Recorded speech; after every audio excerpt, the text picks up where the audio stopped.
Hey, it's Mick from The Past and the Curious, a history podcast for kids and families.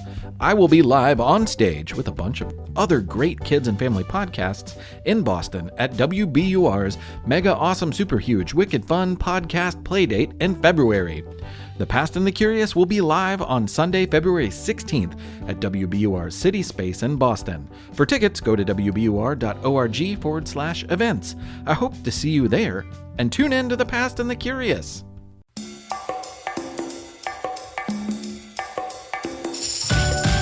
Hello, Culture Kids! Grab your imaginary passports and your bags because it's time to become world-trodden explorers right where you are. Hello, hello! My name is Asher and I'm your host along with my mom, Kristen. Today, we're taking a brisk walk to a pastry shop in our local neighborhood to learn about my all-time favorite dessert, cheesecake. Before we get started on our episode, we want to say thank you to Chris for leaving us a 5-star review. They said, great podcast for kids that is not going to drive parents crazy. Maybe you'll learn something too.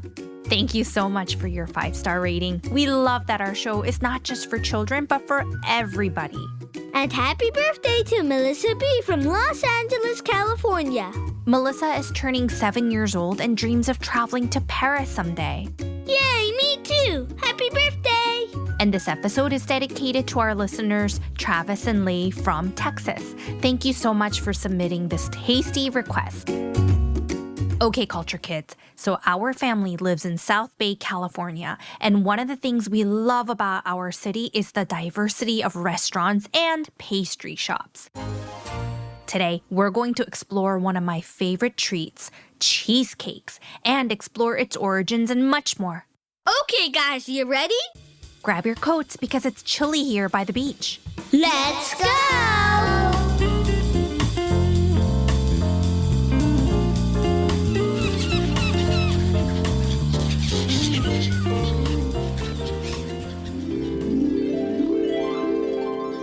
We've just arrived at the doorstep of a cute little pastry shop right by the ocean. Let's go inside.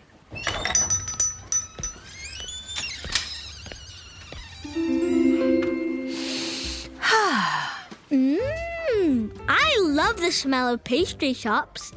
It smells like cookies and chocolates and warm hugs. Warm hugs, indeed. Well, welcome to my pastry shop, you two. What could I get ya? Hello, I'd like the whole pantry. Oh my!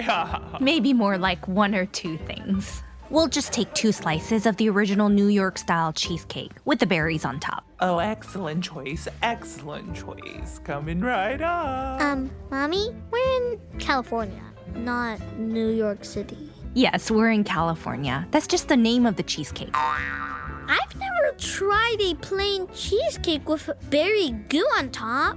It looks good, though. Enjoy, enjoy. Ooh, thank you. Okay, let's take a seat and enjoy our cheesecakes and learn more about them.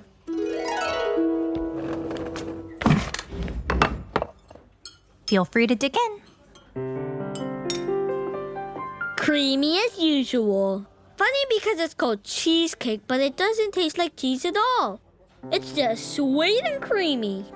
Yep, definitely one of my favorite desserts. So belly happy.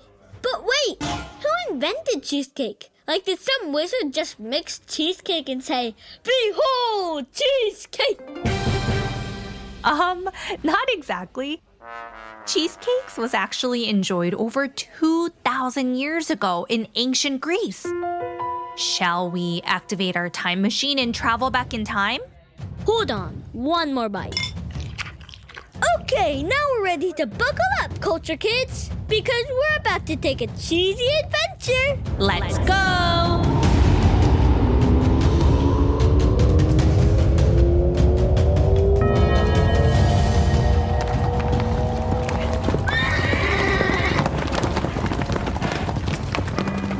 Whoa! Well, this is definitely ancient Greece.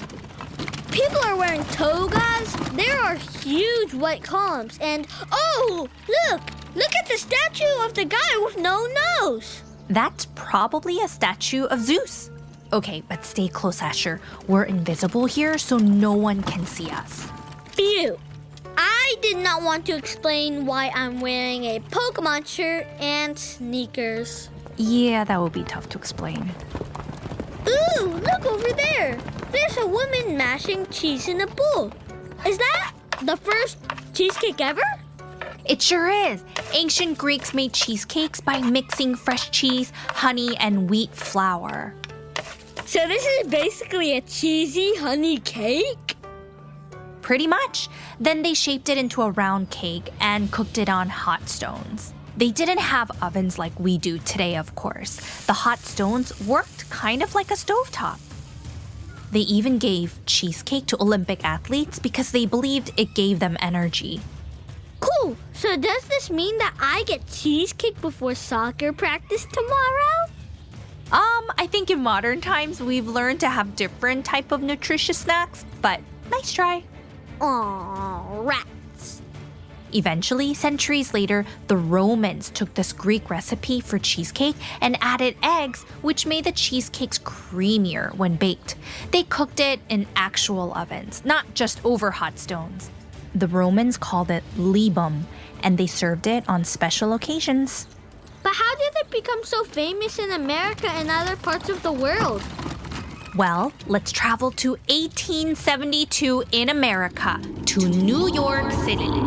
Whoa!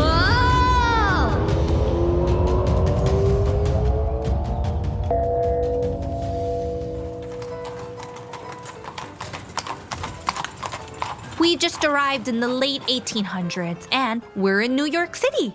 There are horse-drawn carriages, steam coming out of the streets, and oh, that guy just yelled, "Extra, extra!" Oh yeah, this is how people receive their very important news. But do you know what else was happening here in America at this time? Cheesecakes were brought to America by immigrants from Europe. So cheesecake traveled across the ocean like a little delicious explorer? Exactly.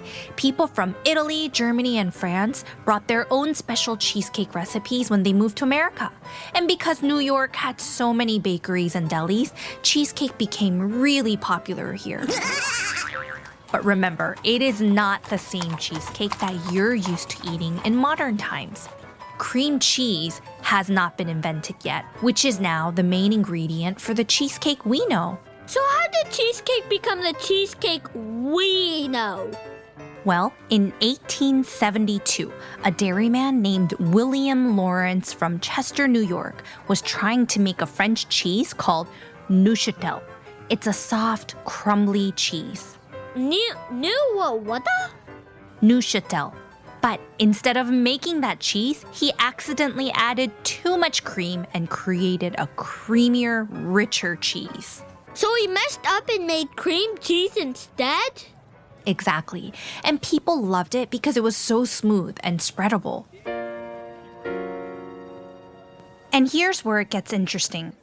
In the early 1900s, a German Jewish immigrant named Arnold Rubin, who owned a restaurant called Rubin's Restaurant and Delicatessen in New York City, claimed to have created the first New York-style cheesecake.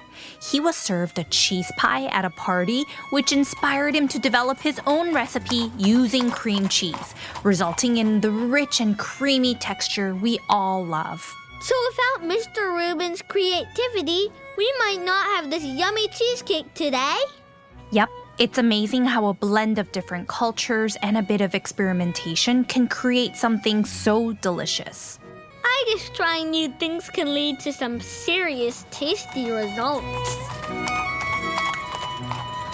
Okay, so let's get back to modern times in California before anybody sees us. Let's go!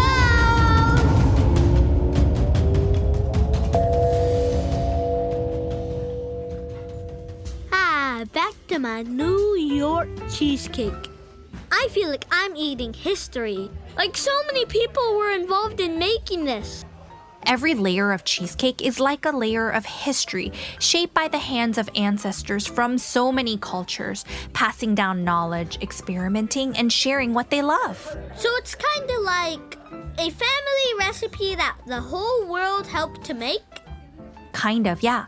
It's a reminder that the best things in life are created when cultures come together and share each other's traditions.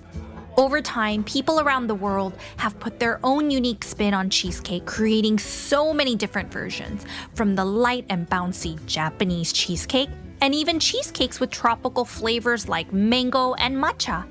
Wait, light and bouncy Japanese cheesecake? Oh yes, actually happens to be my favorite kind. Can we try it? Sure, let's go order one. There it is. Oh yeah, it's sitting there right on the counter. It looks delicious. It just looks like bread. It has no crust. Oh man. Could we please take a small slice of the Japanese cheesecake? Yes, of course, dear. Enjoy.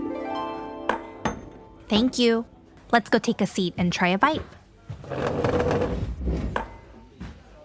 Now that I look closely, it doesn't look like bread. It's more smooth and creamy looking. And I guess it kind of jiggles when you shake the plate. Jiggle wiggle. Well, go ahead and try it. What do you think? Wow, it is very light and not that sweet.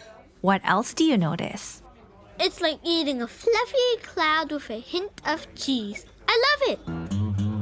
Yep, so the secret to Japanese cheesecake is they use whipped egg whites to achieve the fluffiness, while New York cheesecake relies on cream cheese and heavy cream for its dense texture. I like both. I could use a cold glass of milk. And I can go for a nice cup of coffee. Well, what a delicious adventure we had today, but we better wrap it up and head back home. And to our culture kids, what's your favorite dessert?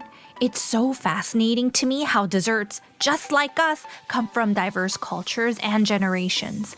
Even simple dishes like cheesecake have centuries of stories and traditions behind them, teaching us about how families in the past enjoy their lives. It's wonderful to know we're connecting with ancestors from so many different places and cultures around the world. And lastly, always remember you and your family are valued, welcomed, and celebrated for exactly who you are, because every child belongs here at Culture Kids. See you next week.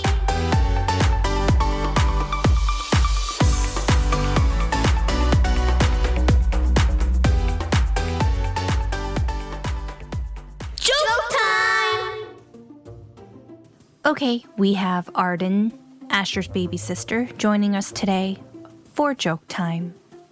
I'll go first. What's a ghost's favorite dessert? What's a ghost's favorite dessert? Ooh. I don't know. Ice cream cake. Oh, I get it, because like ice cream. Like ice cream, you scream, but ice cream. Mommy's turn. What did the cheesecake say when it got lost? What? I better find my way home. I get it. Cakes are made of batter, but like cheesecake is a type of cake, but batter. I get it. Yep, better. My turn. What did the cheesecake say when it won a medal? What? I'm very proud of myself. I'm very proud of myself. I'm very proud of myself. Some cheesecakes have fruit. Very. Oh yes, very cute. Thanks for joining us today. Please don't forget to subscribe on Apple so you don't miss out on a new adventure. We have more episodes on pastries coming up and wonderful guests joining us on the show, so don't miss out. Thank you for all that you do and stay in touch. See you next week.